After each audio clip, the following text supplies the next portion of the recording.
Hey, my name is Wes Carter. I'm 30 years old, and I run a two-bay auto garage on the edge of Cedar Hollow, a town small enough that everyone knows whose truck is whose by the sound of the engine coming up the road. The sign out front still says Carter and Son. My father painted it himself the year I was born. He's been gone 3 years now, and I've never been able to make myself change it, partly because it's still true, and partly because changing it would mean admitting he wasn't coming back to stand under it. My dad, Hal Carter, taught me everything I know about engines and most of what I know about people. He had grease under his nails his whole life and the steadiest hands of any man in the county. When I was a kid and got impatient with a stubborn bolt, he'd put his hand over mine and say, "Easy. You don't force a thing that's seized. You work it loose. Forcing just snaps it off, and then you've got a worse problem than you started with." He was married to my mother for 40 years. Near the end, when he was sick and we both knew it, I sat with him in the back office of the garage, and out of nowhere he said, "Wheeze, you spend too much time alone out here. You're going to wake up one day, and the only thing you'll have loved is a building." He looked at me hard. "A man's not a machine. You can't just keep him running. You've got to let him go somewhere." I told him I was fine. I was lying, and he knew it, and he let me lie because he was tired and it was easier. After he passed, I poured myself into the garage. I opened early and I closed late. I ate dinner standing at the parts counter more nights than I'd like to admit. I told myself I was honoring him, keeping his place alive. The truth was, I'd stopped going anywhere. I'd stopped wanting anything I might lose. 3 years went by like that, one oil change at a time. The only person who never let me hide all the way was Danny. Danny Brooks and I have been best friends since the 5th grade, when she punched a kid twice her size for knocking my lunch tray out of my hands. She's loud where I'm quiet, sure where I hesitate. She married a good man named Tom, had a little girl, and somewhere in there she appointed herself the keeper of my social life, mostly because nobody else applied for the job. It was at Danny's birthday cookout, on a warm Saturday in June, that she dared me. The backyard was full of folding chairs and citronella smoke, and kids running through a sprinkler. I was standing by the grill, where I always stand at these things, close to the food and far from the conversation, when Danny came over with a beer in each hand, and that look on her face I've learned to be afraid of. "Whiz," she said, "I'm going to say something, and I need you to not be a coward about it." That's a bad way to start. "My sister's here." She nodded across the yard. "Nora." I knew Nora the way you know somebody's quieter sibling. I'd seen her at Danny's wedding, at the occasional holiday, always near the edge of things, always leaving early. She was standing by the fence now, a little apart from the crowd, holding a paper plate she wasn't eating from, watching the kids in the sprinkler with a small private smile, brown hair pushed back behind her ears, a plain green dress. The kind of person your eyes pass over on the way to someone louder. "What about her?" I said. "She never goes out, ever. She's home with our mom all the time, and she's 28, and she acts like her life's already over." Danny took a breath. "And you? Sir, you haven't been on a date since before Dad Carter died. You two are the most stubborn, walled-off people I have ever met, and I love you both, so here it is." She lifted her chin. "I dare you to take my sister out. One date, a real one. I dare you." I laughed. "Danny, it's a dare, Wes. You can't back out of a dare. We established the rules when we were 9. She'd say no, then let her say no. But you have to ask. That's the dare." She clinked her bottle against mine and walked off, satisfied, leaving me standing there at the grill like an idiot. I'll be honest with you. If it had only been the dare, I'd have let it die. I was good at letting things die. But before I left that evening, I watched Nora cross the yard to where her mother, Lillian, who'd had a stroke a few years back and walked now with a cane, was struggling to get up from a low chair. Nora didn't make a production of it. She just appeared at her mother's elbow, took her weight without being asked, said something that made Lillian laugh, and steadied her all the way to the car. No one else even noticed. It was the kind of thing she'd clearly done 1,000 times, the kind of quiet competence that nobody claps for. And I thought about my father in the back office, saying a man's not a machine. So before I lost my nerve, I walked over. "Nora," I said. She turned, surprised to be addressed directly. Wiz. Hi. This is going to come out wrong no matter how I say it, so I'll just say it. Your sister dared me to ask you to dinner. I watched her face close like a door. And I almost didn't, because being dared to do something is a terrible reason to do it. But then I watched you help your mom to the car just now, and I thought, I'd actually just like to take you to dinner. Forget the dare. That part's between me and Danny. The question's mine. She studied me for a long moment, the way you'd check a coin to see if it was real. Why? She said. Because you looked like the most interesting person at this whole party, I said. And you spent the entire evening trying not to be seen. Something flickered behind her eyes. She glanced toward the car where her mother was waiting. I'd have to find someone to sit with my mom, she said. It's not simple. Most things worth doing aren't. She almost smiled. Friday, she said. I can do Friday. Then, before I could answer, she added, and Wes, I know it was a dare. I'm not fragile. You don't have to pretend it wasn't. It started as a dare, I said. Friday's mine. On Friday, I took her to the Blue Heron, a little place down by the river where they grill catfish and the booths are older than both of us. I expected an awkward hour. I'd planned for it, the way you plan for a flat tire. What I got was the easiest evening I'd had in 3 years. Nora was quiet, but I'd misread that quiet entirely. It wasn't shyness, it was attention. She listened the way most people don't anymore. Completely, without waiting for her turn. And when she did talk, it was worth waiting for. She was funny in a dry, sideways way that snuck up on you. She noticed things. She noticed that our waitress was new and nervous, and made a point of being easy on her. She noticed I lined up my silverware when I was thinking. You do that when you're working something out, she said. Line things up. My dad did it too, I said. Garage habit. Everything in its place, or you lose the small screw that holds the whole thing together. Tell me about him. So I did. I hadn't talked about my father to anyone in a long time. But it came easy with her, sitting in that old booth with the river going dark outside the window. I told her about the sign that still says Carter and Son, about the back office, about a man's not a machine. She didn't fill the quiet parts with comfort. She just let them sit, which is a rarer kindness than people know. What about you? I said finally. Danny says you're home with your mom most days. The light in her face dimmed, just slightly. Mom had a stroke 4 years ago. It left her side weak. She can't be alone for long. She falls, or she forgets the stove, things like that. She turned her water glass a slow quarter turn. Danny had Tom and the baby. Somebody had to. It made sense for it to be me. That's a lot to carry. It's my mom, she said simply, like that settled it. And for her it did. I drove her home that night. We sat in the truck outside her mother's house a while, the porch light on, neither of us in a hurry to end it.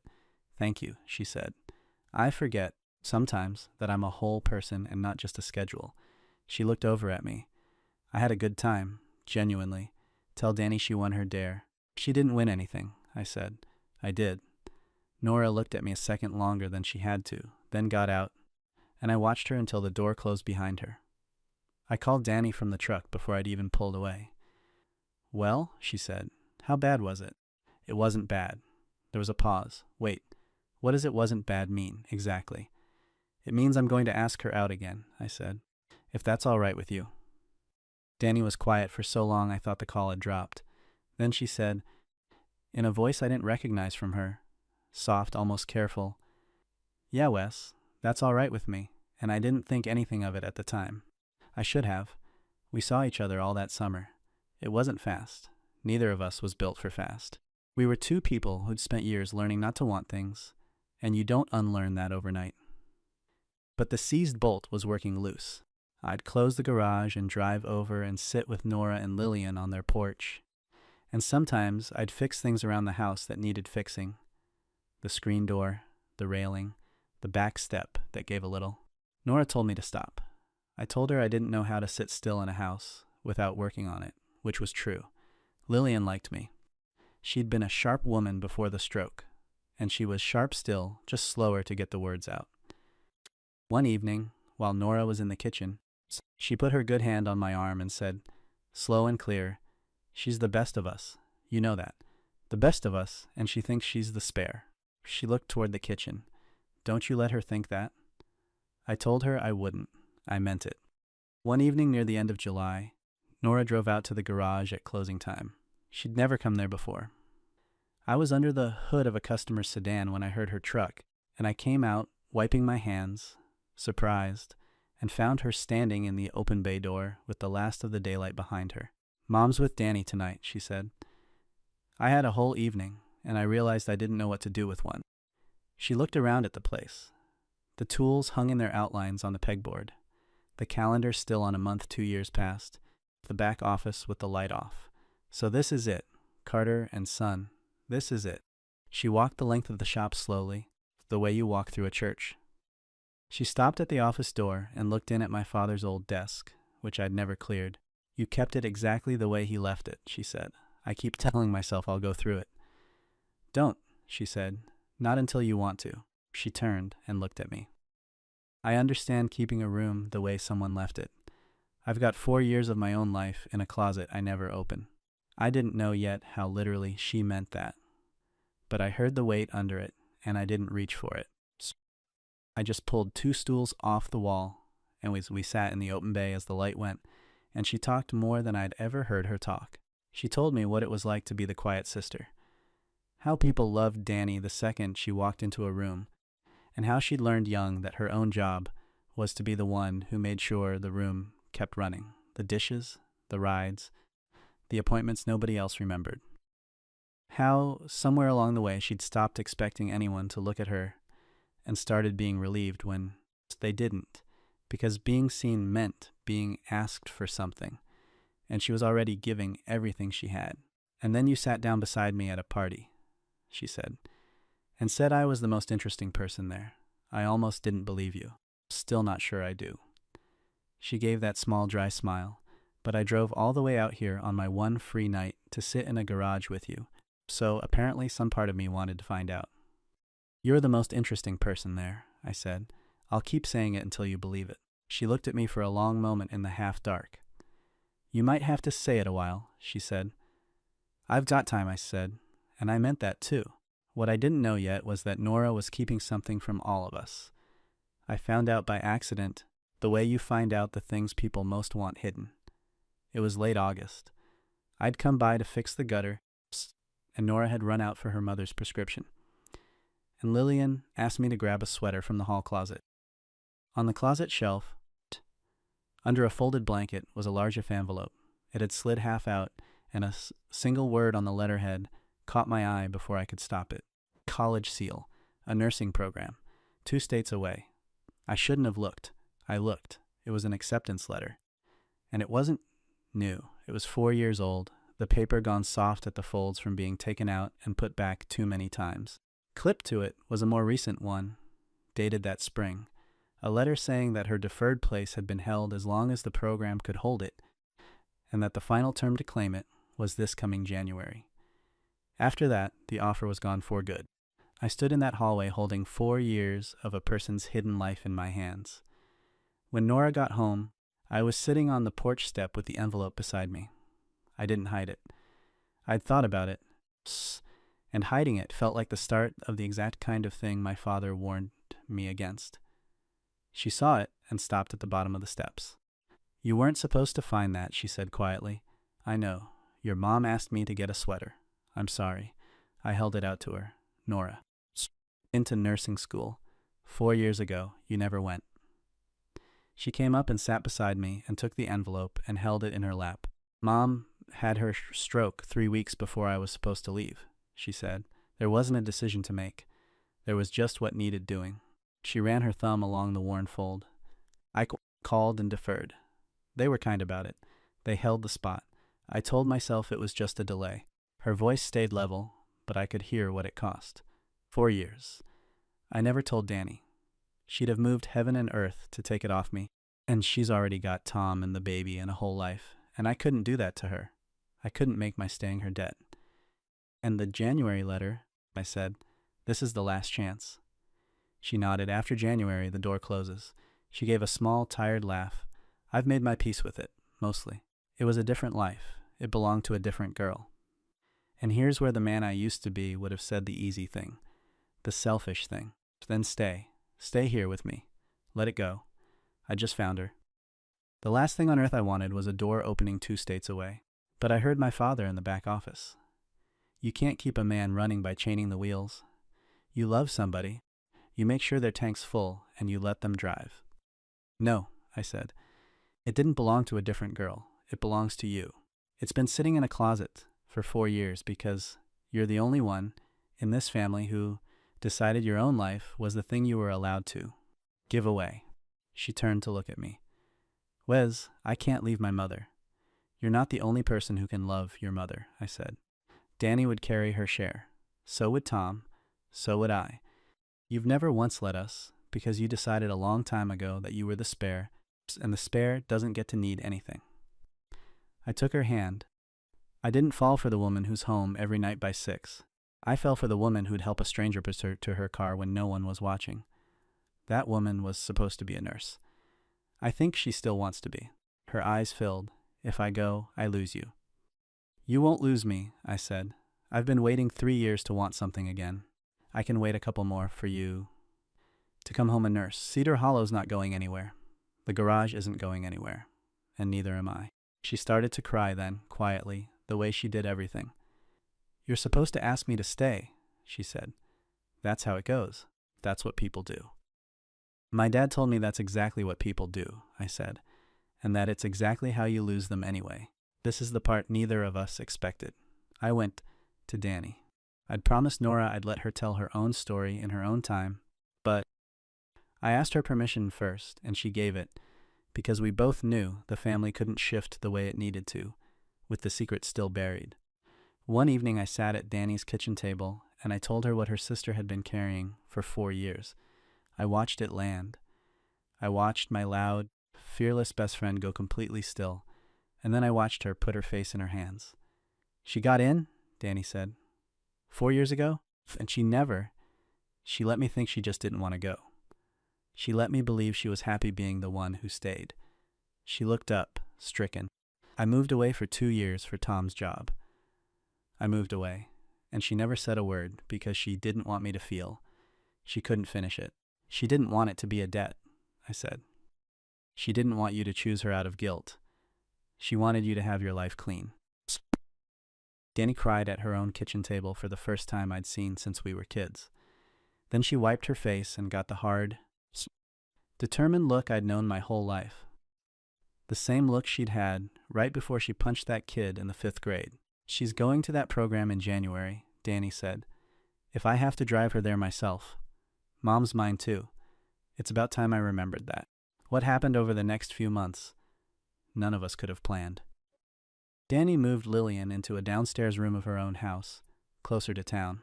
Tom built a ramp. They worked out a schedule, Danny most days, a homemade 3 afternoons a week that Danny and I split the cost of, me on weekends doing the things that needed a wrench or a strong back. It wasn't one person carrying everything in silence anymore. It was a family finally sharing the weight the way Nora had let no one share it for 4 years. And in January, I drove Nora to nursing school myself. It was a cold, bright morning. She sat in the passenger seat of my truck with a duffel bag and the soft, worn envelope, and she was terrified, and she was lit up from the inside in a way I'd never seen. At the dormitory, we stood by the truck a long time, neither of us in a hurry to end it. What if I can't do it? She said. What if I forgot how to be the girl who wanted things? You didn't forget, I said. You just put her in a closet. Go let her out. I kissed her then, in the cold, in the parking lot, with her whole new life in front of her. Your tank's full, I said. Go drive. She laughed and cried at the same time, and then she went. The next 2 years were long, and I won't pretend they were easy. We talked every night on the phone. I drove the 4 hours to see her when I could, and she came home on her breaks, and there were stretches where I missed her so much the garage felt as empty as it had the year my father died, but it was a different empty. It was the empty of someone coming back, not someone gone for good. The hardest night came that first winter, about 2 months in. The phone rang past 11, and when I answered, Nora was crying. Really crying, the kind she never let anyone hear. I can't do this, Wes, she said. I failed a pharmacology exam today. There's a girl in my cohort who's 19 and acts like I'm somebody's mother, who wandered into the wrong building. I gave up everything to be here, and I'm the oldest one in the room, and I'm not even good at it. Should come home. Mom needs me. This was a mistake. I sat up in the dark and I made myself not say the thing that wanted to come out. Yes. Come home. I miss you. The bed's cold. Come home. That was the easy thing. That was the chain on the wheels. You didn't fail because you're too old, I said. You failed one exam because pharmacology is hard and it was your second month. Did the 19-year-old pass it? A pause. No, she admitted. Nobody passed it. The professor's curving it. So you're not the oldest one in the room. You're the bravest one in the room. You're the only one who waited 4 years and gave up a whole life to get to that desk. And you're going to throw it away over one curved exam because a teenager made a face at you? She laughed, wetly, despite herself. When you put it like that. Your mom is fine. Danny's got her. I've got her. The aide's got her. The only person in this family who isn't allowed to quit on Nora, I said, is you. You've quit on yourself for 4 years. You don't get to do it on month 2. She was quiet a long time. Then she said, say the thing, the garage thing. Your tank's full, I said. Go drive. Go drive, she repeated, and I could hear her steadying. She passed that class. She never mentioned coming home again. She made the dean's list every term. Of course she did. The woman who'd run a household and nursed her mother for 4 years found nursing school demanding, but never overwhelming. She'd been doing the hardest part of it, the caring part, her whole life. They just gave her a license for it. She came home a nurse. St. Brigid's, 2 towns over, hired her before she'd even finished her last rotation. Lillian got better care from her own daughter than any hospital could have given, and Danny and Nora became closer than they'd been since they were girls. The old guilt finally aired out and gone. Nora and I were married the following autumn, in the field behind the garage, under the sign that still says Carter and Son. Danny stood up beside her sister. Lillian walked Nora down the aisle herself, slow, on her cane, refusing the chair we'd set out, because she'd decided months in advance that she would do it standing and there was no arguing with her. At the reception, Danny stood up to give a toast. And she looked at me, and then at her sister, and she said the thing I should have understood 3 years before. Everybody thinks I dared Wes to take Nora out because I thought it'd be funny, she said. It wasn't a joke. I'd watch my sister give her whole life away, one quiet day at a time. And I'd watch my best friend wall himself up in a garage after his dad passed, and I thought, these are the 2 best people I know. And they've both decided they're not allowed to be happy. Her voice broke. So I dared the only 2 people stubborn enough to need it. I never expected it to actually work. I just couldn't watch them both disappear. She raised her glass, to the best dare I ever made, and to my sister, who finally let us carry her the way she carried all of us for so long. I've thought a lot about that word since, dare. For a long time I believed a dare was a thing you did to win, to prove you weren't a coward, to call somebody's bluff. That's what I thought Danny's dare was. A challenge, a bet I'd lose. But that wasn't it at all. A real dare isn't about winning. It's somebody who loves you seeing the wall you've built around your own life and refusing to let you live behind it. It's a hand on yours over a seized bolt, telling you not to force it, just work it loose. Danny didn't dare me to take her sister out. She dared 2 frightened people to want something again. And the most frightening thing, the thing neither of us expected, wasn't that we fell in love. It's that we let ourselves be carried. After all those years of believing the most we could do was keep ourselves running alone in our separate empty rooms, we found out we were never machines at all. We were just 2 people who'd forgotten there was somewhere we were supposed to go. The sign out front still says Carter and Son. I never will change it. But these days, when I lock up at night, the house I drive home to isn't empty, and there's a nurse asleep with a textbook still open on her chest, and a porch where her mother taught me that the best of us are usually the ones who think they're the spare. My father was right about engines, and he was right about men. You can't keep a person running by chaining the wheels. You love them. You fill the tank. And then you're brave enough to let them drive. And lucky enough, if you've loved them right, that the road they choose comes home.